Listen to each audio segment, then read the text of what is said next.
Takulandirani ku uthenga wabwino ndi wokoma kuposa mmene muganizira. Mutu 2.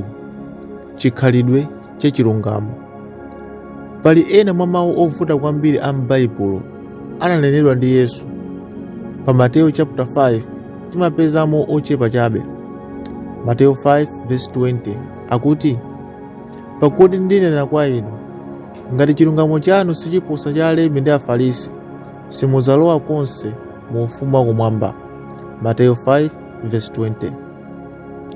Osakwanira. Tikumbukire mtundu wa moyo wa Afarisi. Amapereka limodzi la magawo khumi la mbewu tonunkhira ndi tsabola ndi chitowe. Ngati munkafuna kupeza anthu amene miyoyo yawo inali yolungama kunja, ndiye kuti munayenera kufufuza Afarisi. Tsopano Yesu akubwera nati, izi sizokwanira. Ngati mulibe chilungamo choposa, sikutheka kulowa mu ufumu.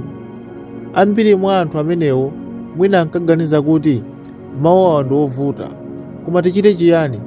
Tiyenera kuyesesa kwambiri. Yesu anapitiriza kunena kuti amene anali wakuphayo sanali munthu amene anapha munthu, koma analinso munthu amene anakwiyira m'bale wake popanda chifukwa ndi mlandu wakupha.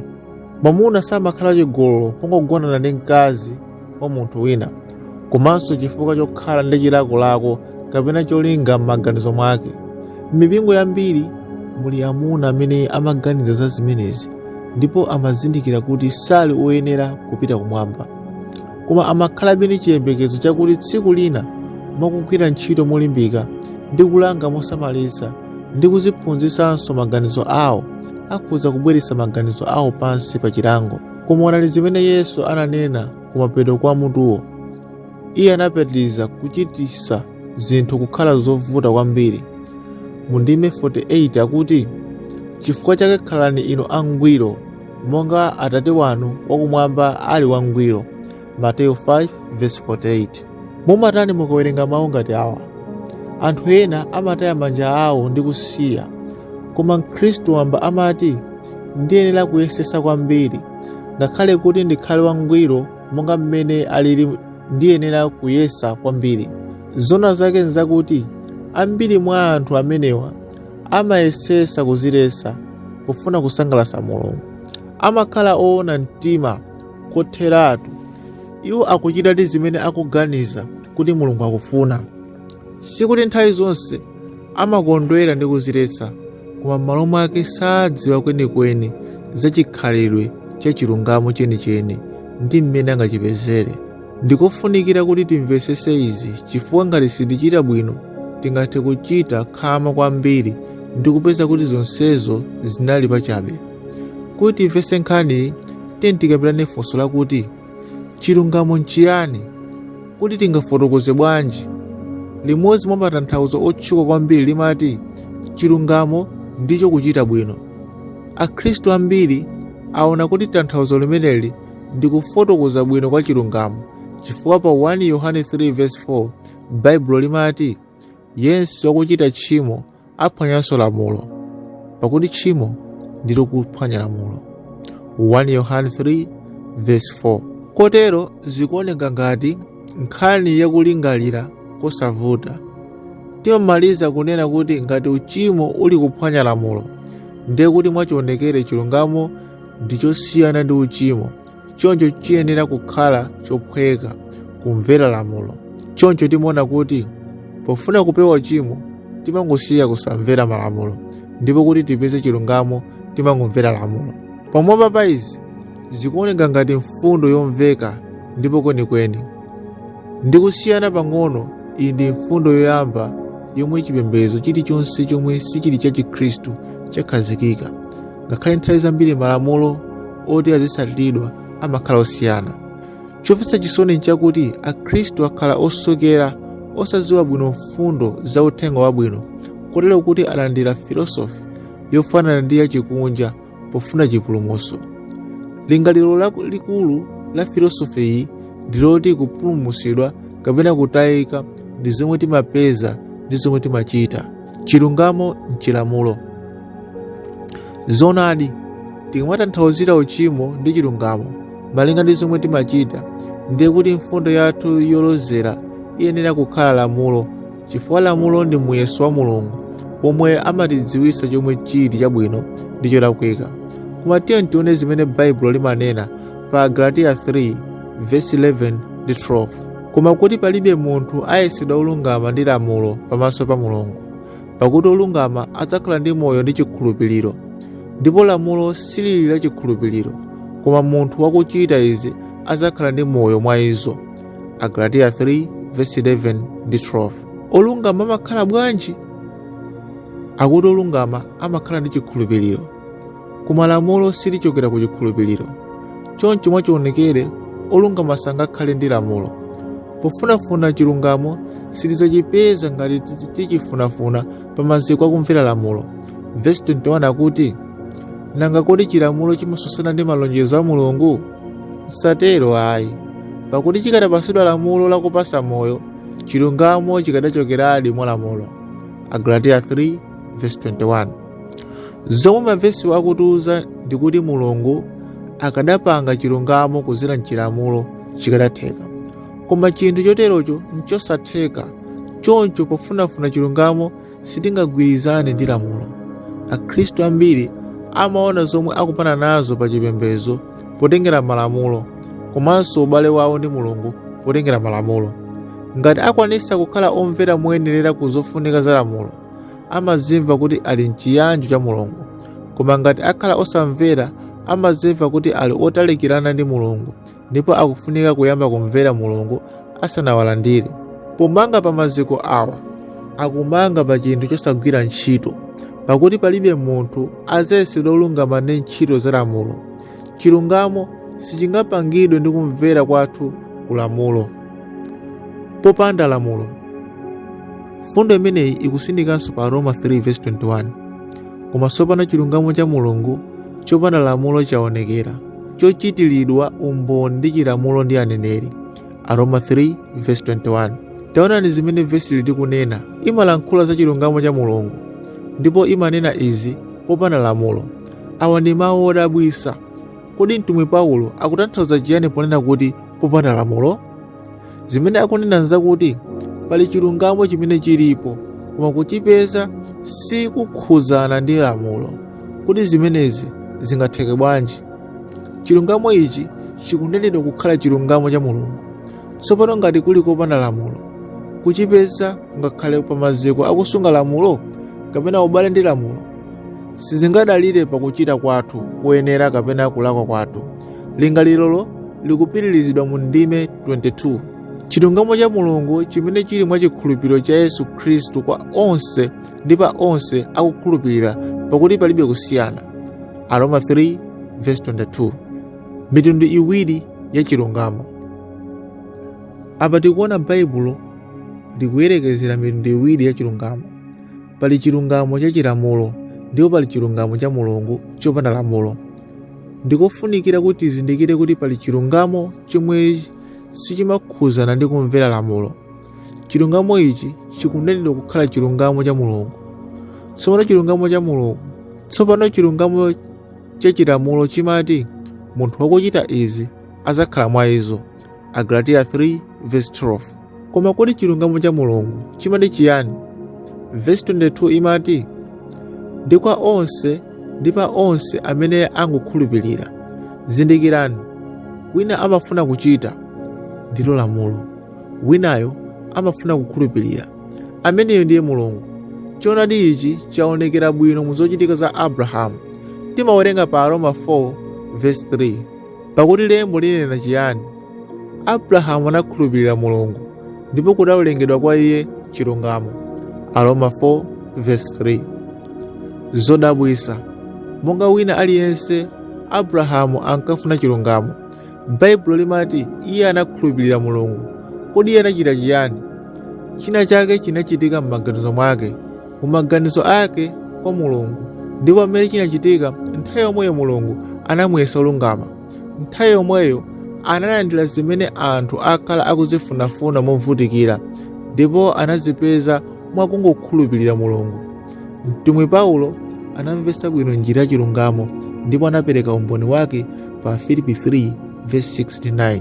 Iye akuti, kunena za changu ndinazunza mpingo pa chilungamo cha mchilamulo wopanda chilema, koma zinthu zimene ndinali phindu kwa ine, zimenezo ndinaziyesa chitayiko chifukwa cha Khristu. Indetu ndimayesa zinthu zonse kukhala chitayiko chifukwa mapambanidwe a chidziwitso cha Khristu Yesu Ambuye wanga. Chifukwa cha Iye ndinataya zinthu zonse, ndipo ndiziyesa zonyansa kuti ndipindule Khristu ndipo ndipezeke mwa Iye, ameneyo osakhala nacho chilungamo changa chochokera mchilamulo, koma chimene chili mwa chikhulupiriro cha Khristu, chilungamo cha Mulungu mwa chikhulupiriro. Afilipi 3:6-9. Awa anatchula ntchito zake zonse, kusamala kwake pomvera chilamulo ndi mzere umene ukanamupanga kukhala mmodzi wa osatira chilamulo odziwika kwambiri mu Israeli. Anthu a mtundu wake ayenera kuti ankamuona kuti ndi mmodzi mwa anthu oyera kwambiri pakati pa Ayuda. Iye anatchula zinthu zimenezi kuti ndi chilungamo chimene chili mchilamulo, koma kenako ananena kuti iye anawerengera zonsezi kukhala zonyansa kuti athe kupeza chilungamo chochokera kwa Mulungu. Ndipo anamaliza ndi kusonyeza mmene chimapezedwera mwa chikhulupiriro. Mfundo ndi yakuti pali chilungamo chimene sichidalira kusunga lamulo, ndipo ichi ndi chilungamo chokhacho chimene chili choyenera kukhala nacho. Tiye tione kuti popeza Mulungu ndi wangwiro ndi olungama kotheratu, chilungamo chokha chimene iye angachilandire ndi chilungamo cha ngwiro. Kuti iye avomereze zocheperapo sizingatanthauze kuti iye wanyengerera, ndipo popeza iye ndi wangwiro sikungatheke kwa iye kunyengereredwa. Chilungamo chokha chimene iye angachilandire ndiye chilungamo cha ntheradi. Popeza iye amafuna chilungamo cha ngwiro, ndiye kuti nzoonekeratu kuti ndi Mulungu yekha amene angatulutse chilungamo chimenechi. Mchenicheni onse amene akufuna kukhala olungama chifukwa cha zimene amachita akuyesesadi mwa kuyesetsa kukhala ngati Mulungu. Mkhalidwe woterewu ukhoza kulongosoledwa kuti ndi wopenga, ndi kupenga kwa wochimwa wosauka woyipa, kuyesa kutulutsa moyo wa Mulungu wamphamvu yonse mwa zoyesayesa zake. Koma umu ndi mmene ambiri a ife tasokonezedwa. Choopsa njira yolakwika. Aliyense amene akufunafuna chilungamo ayenera kupita kwa Mulungu kuti akachipeze. Njira yokhayo imene tingayipezere ndi ngati mphatso yochokera kwa Mulungu.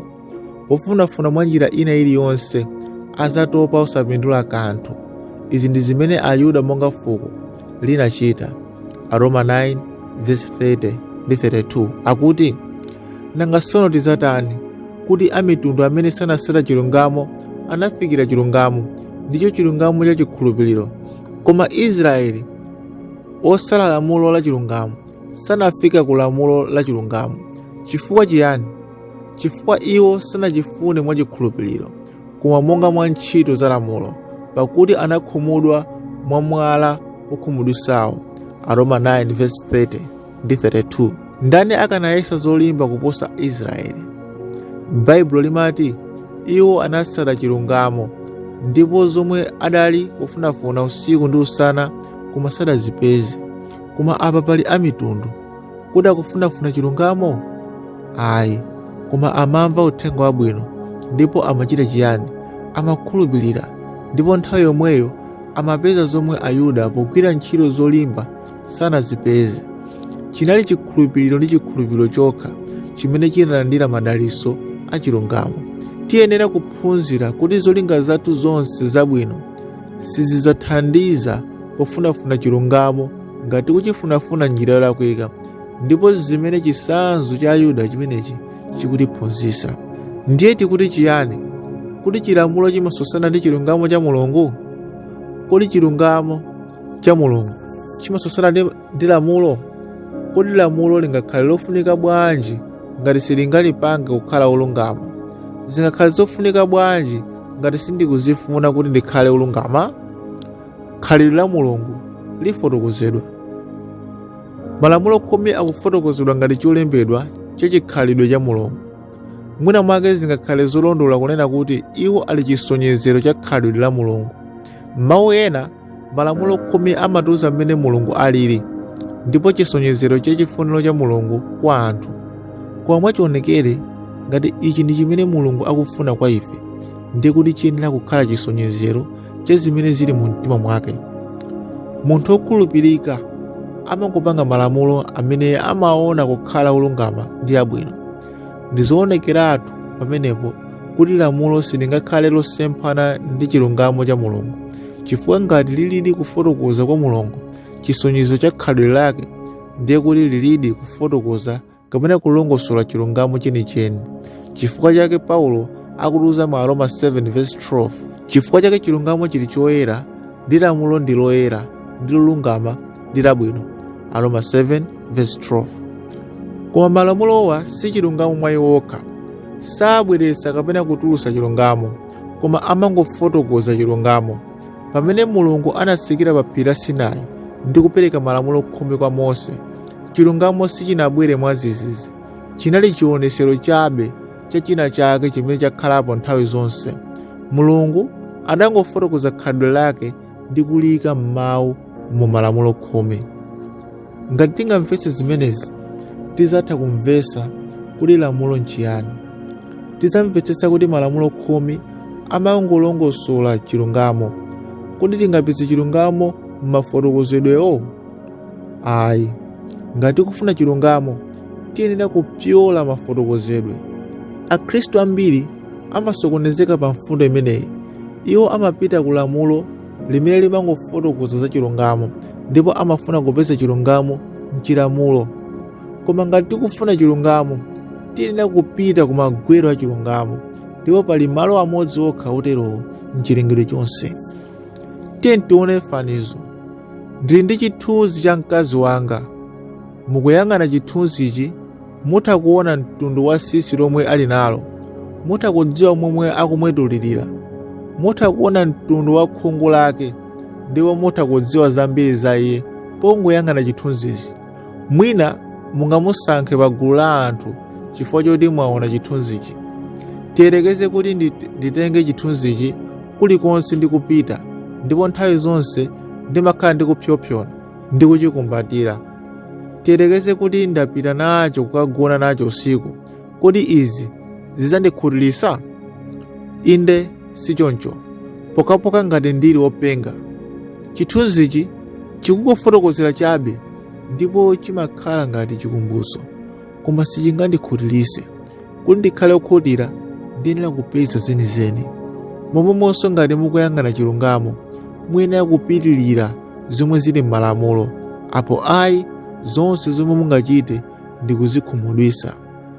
Mulungu yekha ndiye olungama. Mateyu 19:16 ndi 17 imabweretsa choonadi ichi momveka bwino. Akuti, ndipo onani, wina anadza kwa iye nanena, mphunzitsi wabwino, chabwino ndi chiyani ndidzachita kuti ndikhale nawo moyo wosatha? Ndipo anati kwa iye, unditcha ine bwanji wabwino? Palibe wabwino koma mmodzi, ndiye Mulungu. Koma ngati ufuna kulowa m'moyo, sunga malamulo. Mateyu 19:16 ndi 17. Verse 17 limanena kuti Mulungu yekha ndiye wabwino. Ichi ndi choonadi chenicheni, ndikofunikira kwambiri kuti tizikhulupirira. Yesu mwini wake ananena izo. Popeza zili choncho, ndi mfundo ziti za choonadi zimene zimasatira mfundo imeneyi? Chifukwa chimodzi zikutanthauza kuti kulikonse m'chilengedwechi kumene tingapeze munthu wabwino, tingadziwe kuti Mulungu akukhala mwa munthuyo. Kulikonse kumene tingapeze munthu wabwino, tapeza komwe kuli moyo wa Mulungu. Tikamvetsetsa izi, nthawi yomweyo timadziwa kuti pakufunafuna kwathu chilungamo, malingaliro athu ayenera kusintha. Vuto kwa ine sindilo kuti ndibale chilungamo, pakuti ndingathe bwanji kukhala ndi moyo wa Mulungu. Vuto ndiloti ndilandire moyo wa Mulungu, pakuti Mulungu yekha ndiye wabwino. Chitulo ife tikuona kuti chilungamo ndi munthu, ndipo munthu ameneyo ndi Mulungu. Koma zoona zake nzakuti chilungamo chilinso kuchita zolungama, chifukwa Mulungu amachita zabwino nthawi zonse. Koma kodi ife tizabala khalidwe la Mulungu? Ndi zimene timachita? Kodi tizabala chilungamo chofanana ndi cha Mulungu mwa zoyesesa zathu? Izi sizingatheke. Mulungu yekha angakhale Mulungu, lilemekezeke dzina lake. Funso lakuti n'chifukwa chiyani Mulungu amachita zabwino? N'chifukwa chiyani nthawi zonse amakhala otanganidwa ndi kuchita zabwino kwa zolengedwa za mchilengedwe chake? Kuti ni chifukwa chakuti iye amamvera lamulo? Kuti n'chifukwa chakuti walamulidwa ndi kuchita zimenezi? Nkupusa pang'ono kuganiza kuti Mulungu samaba chifukwa lamulo lake limati usabe. Zona zake nzakuti Mulungu safuna lamulo kuti achite zabwino. Amachita zabwino chifukwa chikhalidwe chake ndi chabwino, ndi mmene iye alili, ndipo popeza iye ndi wabwino sangachite choyipa. Lingaliro lakuchita zoyipa ndilosiyana kotheratu ndi chikhalidwe chake. Chitilo ngati Mulungu ali wabwino ndipo Mulungu akukhala mwa ife, kodi zotsatira zake zidzakhala zotani? Ifenso tidzakhala ndi makhalidwe abwino, ndipo tidzatero chifukwa Mulungu akukhala moyo wake wabwino mwa ife. Kodi mfundo imeneyi ndiyothandiza? Kodi ndizotheka kuti wina akhale mwa ine kotero kuti chikhalidwe chake chenicheni chionekere mu khalidwe langa? Kodi nzotheka kuti iye akhale ndi moyo wokwanira kotero kuti sindifunikira ngakhale malamulo kuti andipangise kuchita chimene chili choyenera? Izi ndi zimene Baibulo limatanthauza pamene limanena kuti ndingakhale ndili ndi chilungamo cha Mulungu chimene chili chopanda lamulo. Tikhoza kupangidwa olungama polandira chikhalidwe cha Mulungu, chilungamo chimene chimakhazikika pakulandira moyo wokha, osati chilungamo chimene chimadza ndi zomwe timachita posunga malamulo ndi malamulo okhazikisidwa ndi lamulo.